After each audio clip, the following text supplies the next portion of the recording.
कहानी राजा और उसकी 4 पत्नियाँ। एक राजा था, उसकी 4 पत्नी थी। राजा अपनी चौथी पत्नी को सबसे ज़्यादा प्यार करता था। राजा उसे महंगे कपड़े पहनाता और बढ़िया खाना खिलाता था। वो अपनी चौथी पत्नी का सबसे ज़्यादा ध्यान रखता था।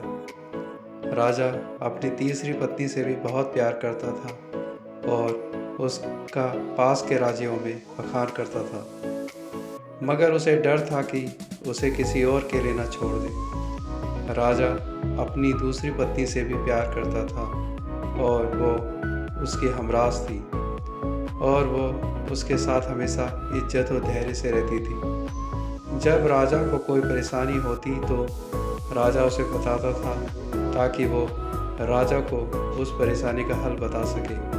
राजा की पहली पत्नी राजा की सबसे वफादार थी और राज्य और उसकी दौलत बढ़ाने में मदद करती थी, मगर राजा अपनी पहली पत्नी से प्यार नहीं करता था। एक बार राजा बहुत बीमार हो गया। राजा को समझ आ गया कि उसके पास समय बहुत कम है। तब राजा ने अपनी चौथी पत्नी से कहा कि मैंने सबसे ज़्यादा प्यार तुमसे किया है, तुम्हारा सबसे ज़्यादा ध्यान रखा है। अब जब मैं मरने वाला हूँ तो क्या तुम मेरे साथ देने के लिए मेरे साथ चलोगी? उसकी चौथी पत्नी ने कहा कि बिल्कुल नहीं। उसका जवाब राजा को छुरी के जैसे चुभा। अब दुखी राजा ने अपनी तीसरी पत्नी से कहा कि मैंने सारी ज़िंदगी तुमसे प्यार किया, अब मैं मरने वाला हूँ तो क्या तुम मेरे साथ चलोगी? तीसरी पत्नी ने जवाब दिया, नहीं, ज़िंदगी बहुत बढ़िया है, तुम्हारे मरने के बाद दोबारा शादी कर लूँगी।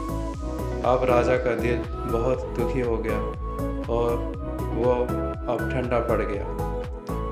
फिर उसने अपनी दूसरी पत्नी से कहा, मैंने हमेशा ज़रूरत के वक्त तुमसे मदद मांगी है और तुमने भी हमेशा मेरा साथ भी दिया है। अब मैं मरने वाला हूँ तो क्या तुम मेरे साथ चलोगी?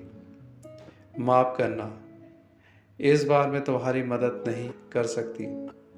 दूसरी पत्नी ने कहा कि मैं सिर्फ इतना कर सकती हूँ कि मैं तुम्हें तुम्हारी कब्र तक छोड़ सकती हूँ। जवाब सुनकर राजा बहुत दुखी हो गया।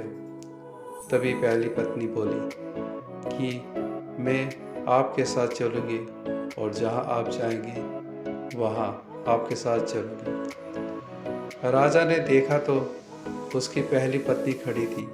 वो बहुत कमज़ोर थी क्योंकि वो खाती नहीं थी। दुख से भरकर राजा ने कहा कि जब मेरे पास मौका था तब मैंने तुम्हारा ध्यान नहीं रखा था। इस कहानी से हमें यह सीखने को मिलता है कि हमारी चौथी पत्नी हमारा शरीर है, हम इसे सजाने धजाने में कितना भी दिल लगाए, मृत्यु के समय ये हमें छोड़ जाएगी। हमारी तीसरी पत्नी हमारी संपत्ति, दर्जा और दौलत है। जब हम मरते हैं ये औरों को मिल जाती है। हमारी दूसरी पत्नी हमारा परिवार और मित्रगण है।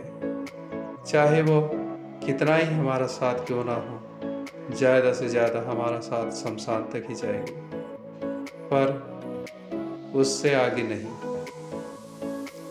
हमारी पहली पत्नी हमारी आत्मा है, मगर हमारी आत्मा ही एक ऐसी है जो जहाँ हम जाएंगे वहाँ तक जाएगी। इसलिए इसका आज से ही ध्यान रखें।